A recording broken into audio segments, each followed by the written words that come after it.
Welcome to Money Market. We highlight the businesses, expert business advice, the local economy, and points of interest in Tampa Bay. Follow us on YouTube, Spotify, Apple, or wherever you find your favorite podcasts. And please share this episode with a friend or colleague. I am your host, Owen LaFave, the Pinellas County Market President for the Bank of Tampa, Tampa Bay's oldest and largest community bank. Today's guest once graced the TV screens in our living room, sharing Tampa Bay's nightly news on Bay News 9 for 10 years. And now she's the VP of Communications for Tampa International Airport. Veronica Cintron, welcome to Money Market. Thank you for having me. So can you describe your role as VP of Communications? So I've been with the airport now over 4 years, and I oversee all internal and external communications for the airport. I have a mighty team, small but mighty, 5, and we are in charge of all messaging from the executive suite to how we connect with our travelers, to our community and our regional partners, our board, industry stakeholders, and beyond. So that's a lot of people we're talking to. Yes, for that small group. Yes. So, and social media, of course. People love our social media. That's one of the elements of our communications tools. So. I want to talk about your social media because it is it's fun. So 4 years ago, so you joined right in 2020. So yes. COVID hits. The airports traffic is down 80 to 90%. There's layoffs.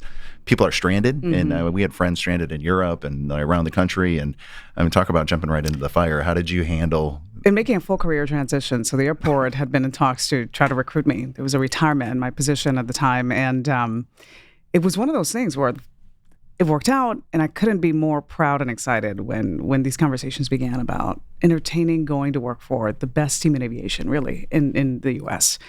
However, first day on the job, practically, I feel like the entire terminal emptied out because of travel restrictions. So sure. Imagine onboarding to any new organization if that's the role that you know and understand. But in this case, for me, I was making a transition from journalism to corporate communications in aviation, which I had to learn a lot about. So you become a student right away in an environment where there is no time to learn. And so the pandemic, that is something that I think left many of us scarred. In my case, particularly transitioning to my new airport chapter, it was very intense. I know, it was very intense. It was a lot of learning, and there's no time to learn your team, to build trust. There's no time at that point. You're doing full damage control because you're trying to rebuild confidence in travel. Crisis communication. Pure crisis comes on day one. Yeah. You had a background in journalism. Did you have a background in crisis communication at all? I feel like being a journalist trains you for that. I can see that. And especially in a place like Spectrum, Bay News 9, 24 hours, much like CNN, right? The way they handle breaking news is live in the moment, unscripted. Single anchor shows typically at the time when I was anchoring for Bay News 9. And so you're battle tested every time there is a major situation. That makes sense. All you're leveraging at that point could be visuals from a helicopter shot or a reporter, filming on the scene with a videographer. And you have to go back to your basics. What do we know about this story? What do people need to know now? What do we not know? And be transparent along the way. So I think all of those skills in the foundation of communicating really in journalism translates to the job I have today. So talk about just being transparent, because what I find is interesting, and I think you all do an amazing job as an airport, but and we've all experienced travel, and when it comes that it's like, okay, we have a 30-minute delay. Then it's another 30-minute delay. Then it's another 30-minute delay. Before you know it, you're 2.5 hours into your first 30-minute delay. And I feel like there's probably a period of time where they know, hey, this is going to be 3 or 4 hours if we even have the flight. It's an interesting dynamic for the traveler, right? Especially nowadays. Florida airspace, very, very busy, right?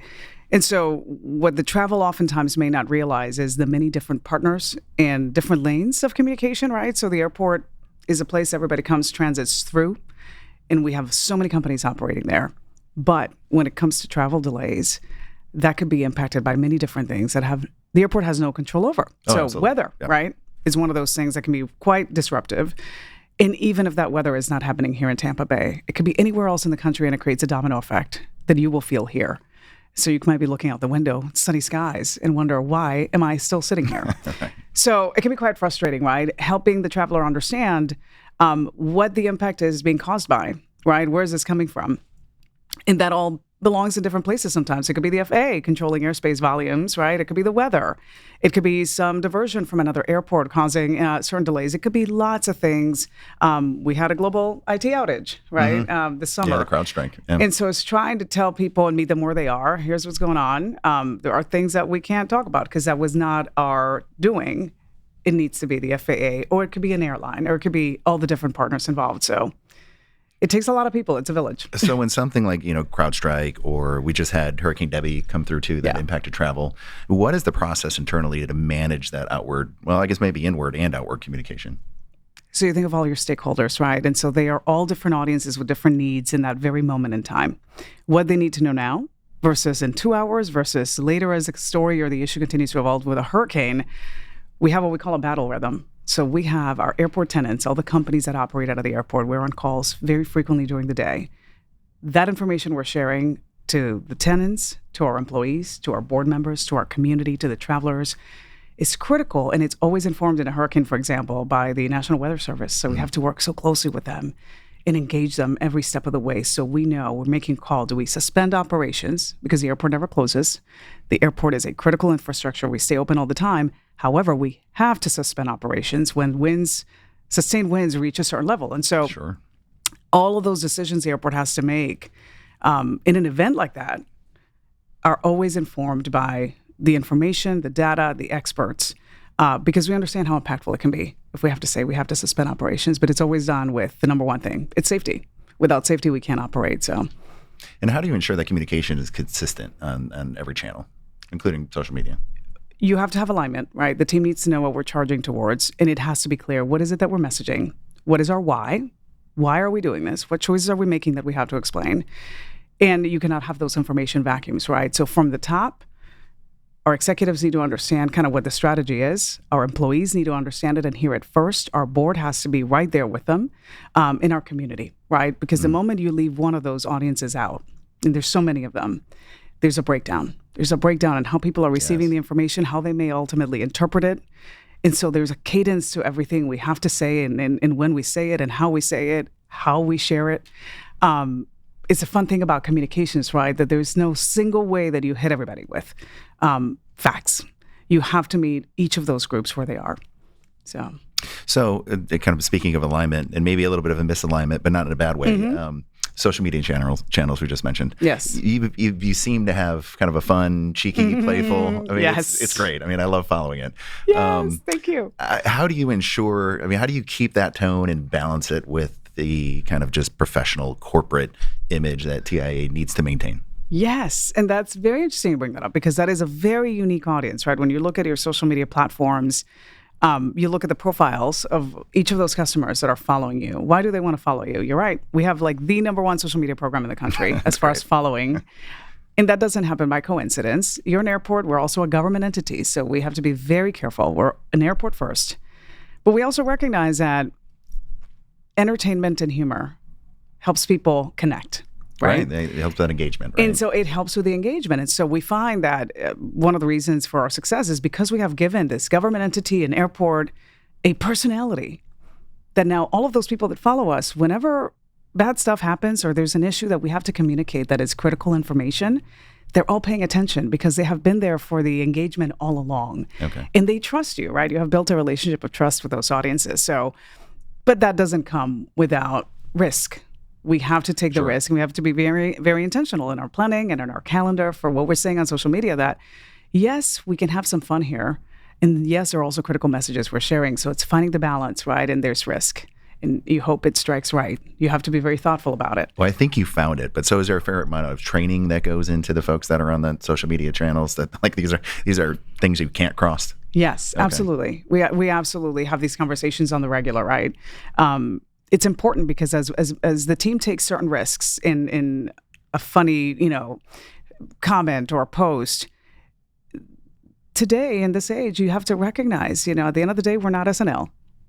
And you also have to respect that not everybody may find you funny. It's very subjective, right? You have to be very careful in how you take those risks. And the conversations are always ongoing. And we evaluate how things land. We go back and look at performance. We look at metrics. What things are resonating? Why are they resonating? What was effective about this message? So you're constantly learning along the way. I tell my 16-year-old all the time. I mean, he is incredibly funny at times, and then incredibly offensive at times, and hasn't figured out that balance. And so, whenever something doesn't land, and audiences can be unforgiving. Yes, right. Well, especially government agencies. Yes, so, absolutely. I just tell him humor's hard, isn't it? Yes, it's very hard. It's very hard. I get the look. Yes, but so TIA is my favorite airport. Yeah, I have to say, and I'm not the only one. That means everything. So for the second year in a row, by J.D. Power, voted the number one big airport in the United States. Yes. So edging out John Wayne Airport, which I've never flown into in Orange County, California, and then Salt Lake City, which I did fly on our family trip 2-3 years ago. Yes. That's a great airport. Nice. Nothing compares to TIA. It's really special. I mean, TPA, you look at airports around the country and around the world. TPA is so special primarily because I think we have a community that treasures the airport. Mm-hmm. It's a sense of ownership that you really don't see in a lot of places, right? It's my airport and you protect it and you love it. Well, it's fun to, like most cities, like bash their airport. And it's, right. It's a sport. Generally, right? That can happen, right? Exactly. Yes. But here, it's one of those things. It's a sense of pride in your community and your airport. It's part of our personality as a region to have an airport that people enjoy traveling through and they love. And so it's a big responsibility. It's a big responsibility. So when we get these customer service awards, the airport has gotten everything: Condé Nast, Travel and Leisure, J.D. Power, USA Today. Right now, there's voting going on for 10 best. Right, we're always a fan favorite. Much of that goes back to the visionaries, right? Back to the George Bean era, how this airport was designed, this brilliant design and hub and spoke. That's the hub and spoke, yeah. Yeah, so it's a central area that you can access with the idea that you really can get from your car to your gate. Or from the first doors when you go into ticketing to your gate within 700 steps. Pretty revolutionary. Incredibly efficient, yes. Our people movers, our shuttles, first in the world, right? So TPA was innovative in its early days. And to this day, it's a legacy we try to protect, right? We try to be ahead on all the tech and try to lead the way for other airports to know how it's done. So when you get good news like that, how do you leverage that? What's the process there? Oh my God, your community is your biggest cheerleader, right? And so for us, we do a ton of community presentations. We are engaged in community activities and parades and things that put TPA out there on the front lines of the visibility. We know people are coming to us or traveling, they're moving, right? But we get out there and we try to make sure that our folks, in a fun way, whether it's communicating through social or we're out in a presentation and at events, reminding people the impact of the airport. Reminding people how awarded we are and what things we are doing today to maintain that level of excellence, right, is so important.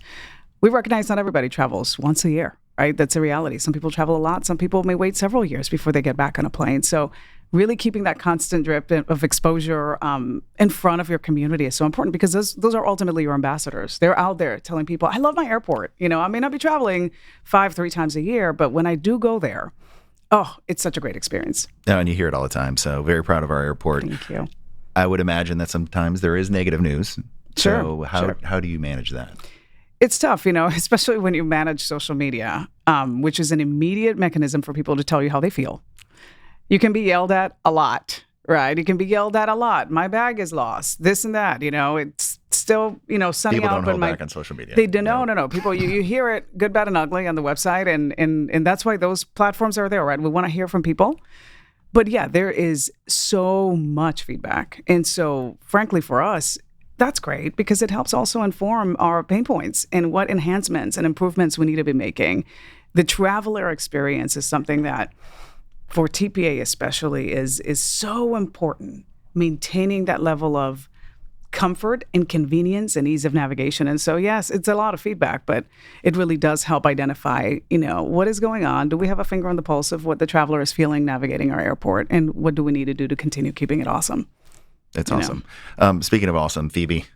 Oh, Phoebe. Phoebe's awesome. I still have battle scars from Phoebe. Tell me what it seemed but to be. I love it. Like looking back, it's everything. It seemed to be somewhat controversial. Yes. Like why was Phoebe so controversial? And most people don't even know the story behind a lot of this. But it's one of those things where we know as an airport, look, what do we do really well, right? We like we talked about before, community engagement is big. It's one of our strategic objectives.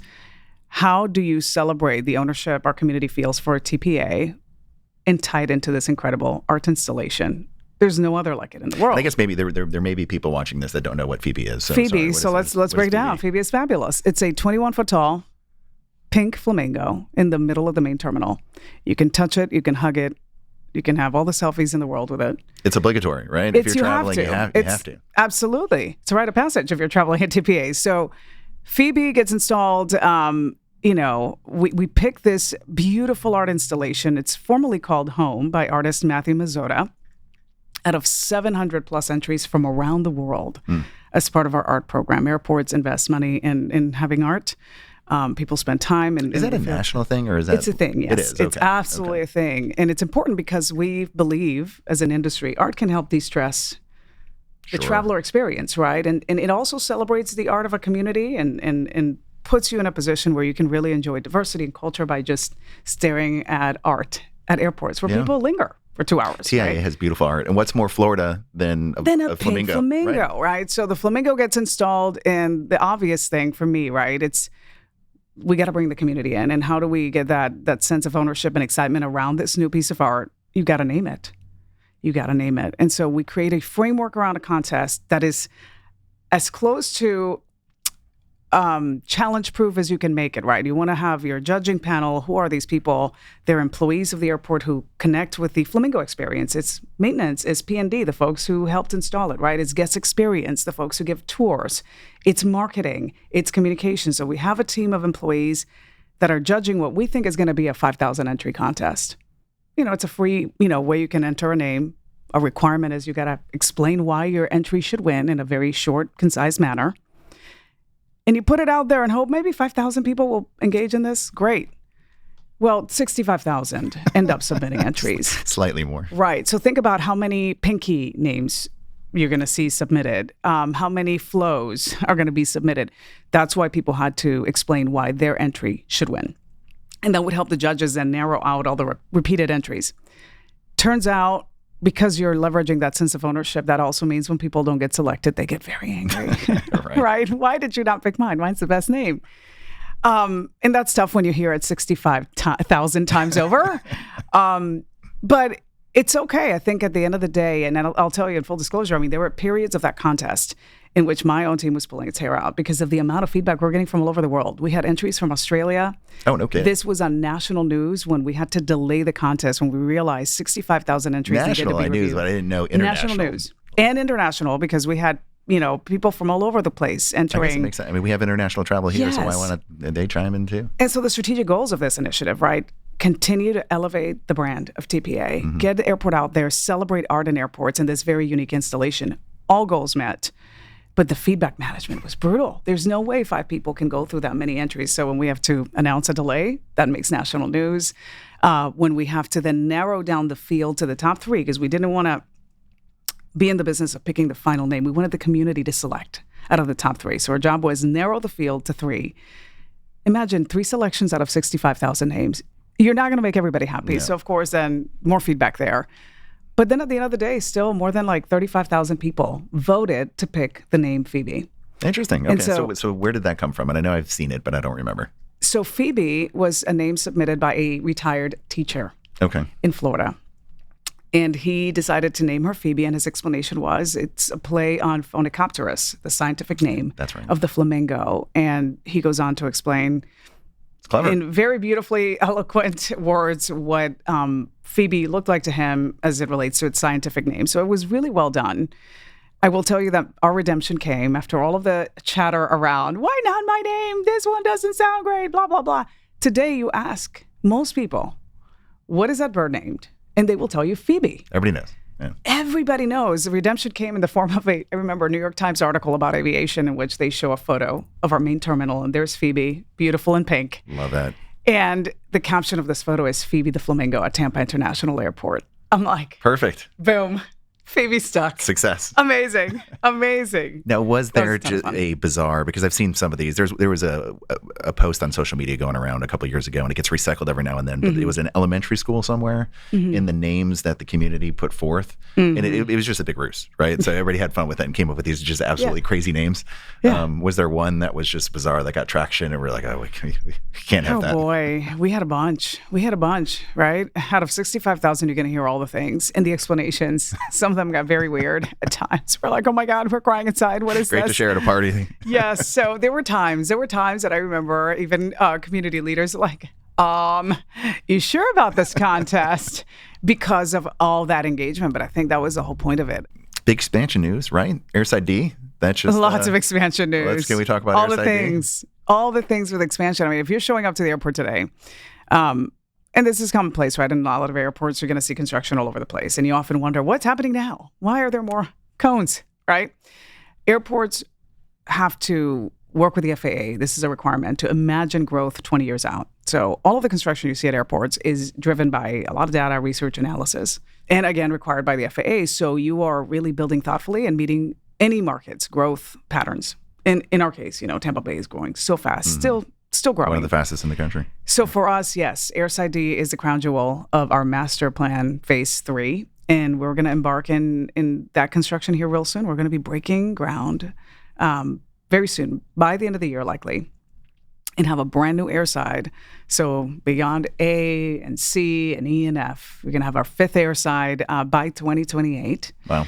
Brand new. That'll be here before you know it. State-of-the-art technology, timeless. I mean, we are. So what's unique about it? Because it does, at least I know, it has a mezz level, right? There's no mezz levels. Right. So it's 2 levels and a mezzanine. Okay. We get 2 lounges in this facility. Okay. And I think that is some of the more exciting parts of this. I think we are ready and ripe for lounges that are beautiful and brand new. We haven't announced who's going to be running those, but we will. And I think it's going to be very exciting for this community to continue to see that development gain momentum. Is there an active RFP process for that? We're going to be going to all kinds of procurements here in the next, 2 years. We're going to pace those out because what we want to do, Airside D is an incredible opportunity for local businesses to imagine what's possible and come work at the airport. Whether it's job creation or it's to have your fingerprints on a business that is operating out of the airport, we're going to have lots of opportunities. This is a $1.5 billion project, 16 gates, international and domestic. The construction of it alone and the imagining of what kind of businesses are operating out of there will be great.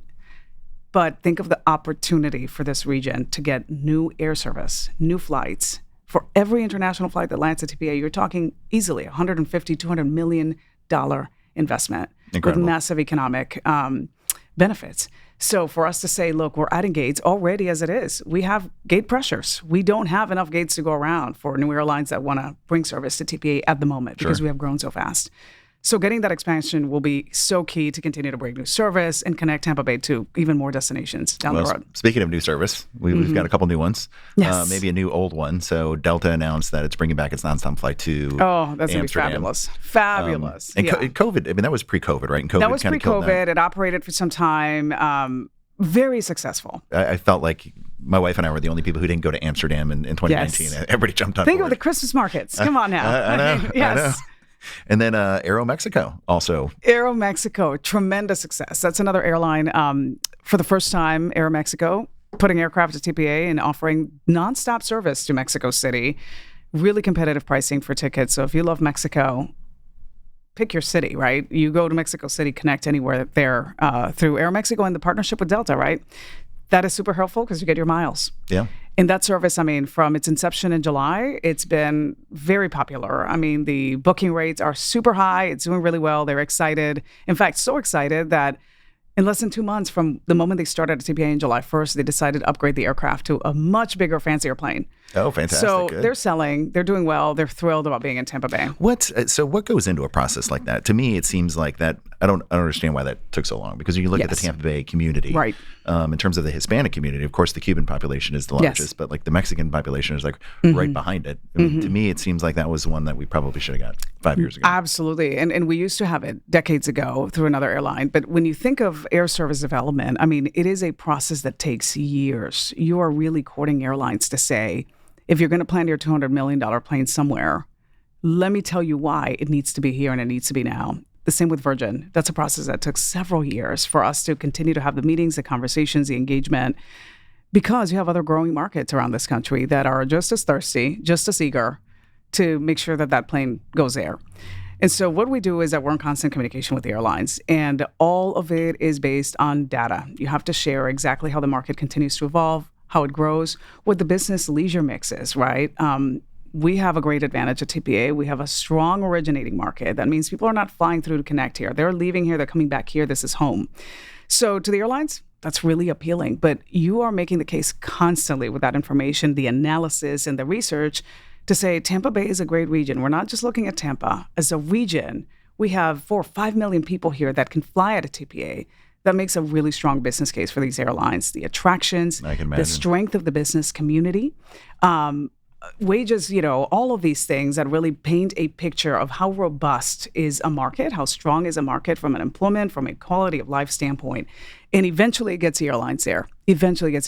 But it's brutal because you are competing with a bunch of markets who are trying to do the same thing. Sure. Well, especially with Orlando, right next door, I can imagine.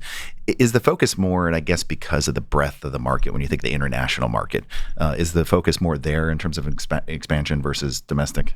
Our strategic plan, so we have a 5-year strategic plan on what markets we pursue. And again, that is all driven by the data. How many people are leaving here and trying to connect somewhere else to get to a certain destination? Where do we know we can, butts and seats? Where can we fill the planes, right? And that's the data that we share with the airlines. I mean, what makes Tampa Bay really unique and more competitive than most, I find in my experience, is that we go at it as a team. And that's been in big part by Joe Lopano, our CEO, right? He came into Tampa and said, basically, we can bring international service here more than we ever had, but you really have to take a team approach. Again, because while we're in Tampa, we're not just Tampa's airport. We're the region's airport, right? So you have to collaborate. You bring the partners to the table, EDCs, the chambers. You bring all of these different voices that once you're close enough to landing the service, you say, you're not just going to have the support of the airport. You're going to have the region backing the service, trying to get your business class sold, trying to get those other seats sold. And that resonates. That absolutely resonates. Not every market takes that team approach, but we do, and it's paid off. That's so important, and I think that's something that gets lost sometimes. It's just that regional approach and the power of the individual markets. I mean, you look at just Tampa by itself, or St. Pete, or Clearwater by itself, Sarasota. Right. Not very impressive, but collaborative. I mean, to your point, 4 or 5 million people. Yeah, and the fact that the partners also see the value in that, right? When they are working with us, they recognize that we are stronger and have far better chances of creating the impact we're trying to bring to our community by joining forces. I think that alignment is there. The airport is a great example of where regionalism works. Yes. So we've talked about the growth in the community, which also impacts the airport. But so just in terms of travel numbers, maybe even luggage, and then what is the airport doing to be able to handle meet the growth? All that? Yes. So much growth. So we are a 25 million passenger a year airport. For context, we pretty much fill James Stadium just about every day during our peak periods, right? So that is a lot of people coming through. We have about 500 commercial operations a day. So that's 500 flights coming in and out. And out of those flights, we serve about 100 destinations nonstop. That means you're not connecting, you're just going straight there. I didn't realize there was that many. That's amazing. About 20 of them are international. And so, there is a big old menu of offerings that we have at TPA for folks trying to get. Our cargo business is incredibly strong. I mean, we have about 650 employees who work for the Aviation Authority. The Aviation Authority manages TPA and runs 3 general public aviation airports. So we have Tampa Executive, Peter O'Knight. These airports are incredible in the purpose that they serve because they are feeder airports, right? The smaller aircraft are operating out of those general aviation airports. And then we have the big commercial planes here at TPA. And so the economic impact, more than $11 billion a year for TPA. Amazing. And how does that happen? Think of every plane that lands, 300 tourists. How much money do you think they may have on average? 2,000, 10,000, depending on where they're coming in from. Sure. They're coming in and leaving those dollars here at our restaurants, at our shops. They're spending that money here and investing in the community, and you didn't have to educate their kids. So the economic impact is tremendous. The airport campus at large. Well, and the reason we don't have state income tax. I mean, right. So we appreciate our tourists. So when we talk about air service development, right, and you're trying to make the case of why the airlines need to come here, that is always a dollars game. Bringing all of that tourism here is so important. It's the primary, industry in the state of Florida. So, and then when you look at the larger airport campus, right, the amount of people we employ, so 650 that work for the Aviation Authority as we manage these airports. But then you have the airlines, and you have TSA, and you have ground handlers. You have all of these different companies, right, that operate out of our airport, supporting our cargo and commercial flying industry. So you're looking at more than 10,000 people who show up to work every day at TPA from all of these different businesses. And then the indirect jobs that the airport supports, you're looking at more than 80,000. Think of all the construction that happens at the airport, Incredible. all of the people that in some way or form are connected to the airport experience to make it better. That is a lot. That's a lot of impact, yeah. So what about the future of transportation? I mean, what's happening in that space? We hear a lot about flying taxis. Yes. Is that real? Is that coming? Is there a place? TPA is leading the industry when it comes to flying taxis or eVTOLs, the electric vertical takeoff and landing technology. I know that feels like a sci-fi movie sometimes when people talk about them, but it's really real, and it's on the horizon of aviation when you think about it, especially as communities all over the world are navigating issues of congestion right? Look at 275 during peak hours here. That's difficult to navigate. You stay there for a long time, and that's kind of part of Well, as Joe Lopano says, they fly in at 500 miles an hour. And then you come to an abrupt stop, right? Depending on what time you land. eVTOLs, once, that the safety and the regulations, all of that gets across the finish line, will give people access to be in a flying drone, getting potentially from here to downtown St. Pete in 10 minutes. So that is really a great solution for us to explore. The airport team basically started a task force several years ago with the brightest minds at TPA that are looking ahead of this technology and not just getting ready for when it comes, but really driving the conversation on how do we prepare for it? How do we influence safety and regulations and all of the things, policy, to facilitate this technology getting on board sooner, happening sooner? Because there are companies already building and making these things, and Europe is actually a little bit more ahead than we are in terms of approving these systems. But TPA has a seat at the table at the state and the national level, and internationally, we are helping lead those conversations to, again, facilitate technology that we know will be the future of mobility. Will not replace commercial flying at all, but it continues to add on to how do you get more people in and out supplement. Where you're really facilitating mobility in places that are congested. That is so important. And so we're very excited. Innovation is kind of built into the fabric of TPA, and we want to be first, and we want to do it. So in November, we hosted the first public test of a flying taxi at a commercial airport with Volocopter. Cool. So, you got to lead on these things, and you got to show people how it's done. And that's something TPA takes a lot of pride in.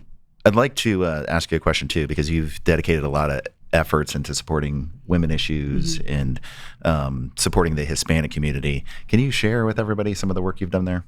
Oh, gosh. I'm very passionate about advocating for other women, especially folks of color. I know you're right. I love that. I'm like, my journey is unique. I mean, I grew up with very limited means. My mother was divorced, and she had to work at times 3 jobs, which was never even enough to make sure we keep the lights on and we could, have a good meal. Well, we never lacked that. I feel my journey has been shaped by having advocates and champions that saw potential and took a risk in me. And so to me, it's so important to pay that back, right? To make sure that you're just helping lift somebody else. There's enough success to go around. And when you lift somebody else, I think we're all better for that. So to me, I mean, I've worked, I was a 2022 Woman of Promise by the Girl Scouts. My daughter is a Girl Scout. I'm an Athenian, so I'm a member of the Athena Society with your wife. Love it.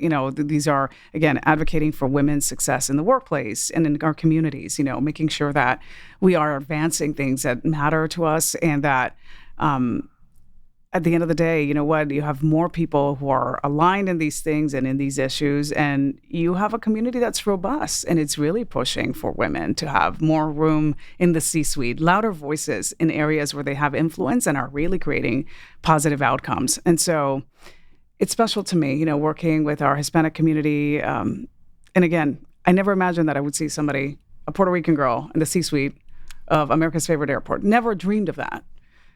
A lot of people had a hand in that, in helping pave the way for me to be able to enjoy what I enjoy today professionally. And so I do what I can to help back, to pay it forward. So another good transition, because, I mean, people see you, and you're an incredible role model for many young women. Thank you. If you could offer, a young woman advice that wants to get into social media, wants to get into communications, PR, what would that advice be? Gosh, there is so much. There's so much. But I would say to not let circumstances limit how far you think you're able to go. I think it's easy on the surface for us to find obstacles, right? Whether it's if you can afford to get an education, if you're able to afford to move, to take a job somewhere else. I mean, there's so many things that easily on the surface you think, this is going to be a challenge. I don't think I can do this. I don't have the confidence to take this step. I think you have to. I think in life you have to take really good, strong risks. Changing my career at what I felt was the peak of my career in journalism, having a primetime evening anchor role in Tampa Bay, a station that I loved and a community that I loved, is a huge pivot. Probably crazy at times. Like, I literally had so many people ask, like, why are you leaving Benusai? Did you get fired? Like, no, this was a choice, and a choice that I am so proud of. I'm like, my God, the world that I get to see today and the impact I get to have in Joe's team, in this incredible airport that serves this community in such a critical role that we serve as an economic engine. you have to take those risks, right? And you can't be afraid. And you have to recognize you're going to have some scars, some bruising along the way. And that's part of the growth. That's part of the journey. It's all about the mindset, right? So take the risk. Take the risk. Try to look at everything from the perspective that, look, it may not be perfect, but there's growth on the other side of that challenge. And so just go in. That's a good inspirational message. Anything else you want to add about the airport? Thank you. We are about to really just enter a period of transformation.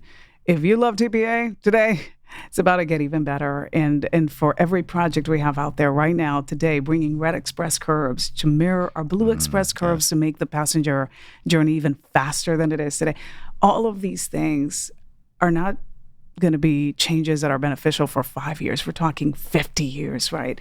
So much growth and improvements that I'm just thrilled about, excited about, and stay tuned. It's all for our community. Yeah. The best airport in the world is getting better. So. Thank you. Always moving on, moving upward. And Veronica, if people want to reach out to you or want more information about the airport, maybe the social channels, how do they do that? Yes, you know what? Follow us on social media at FlyTPA. We have a great newsletter. Most of the people on my team are journalists, former journalists. We tell the stories of the airport every Tuesday. So if you haven't signed up for that on tampaairport.com, you can go ahead and sign up for our weekly newsletter. And absolutely, continue to be champions of TPA. It's something we enjoy, we love, and we take a lot of pride in. So all right, thanks, well, you heard everybody. If you're listening to this, be the champion. So Veronica, thanks for coming on Money Market. Thank you, and thank you. If you have a question or future show idea or would like to be a sponsor, you can message us at moneymarket@bankoftampa.com or find us on LinkedIn, X, Facebook, and on Instagram at Bank of Tampa, and of course online at bankoftampa.com. Thanks for tuning in. Thanks for subscribing, and we'll see you around in the Money Market.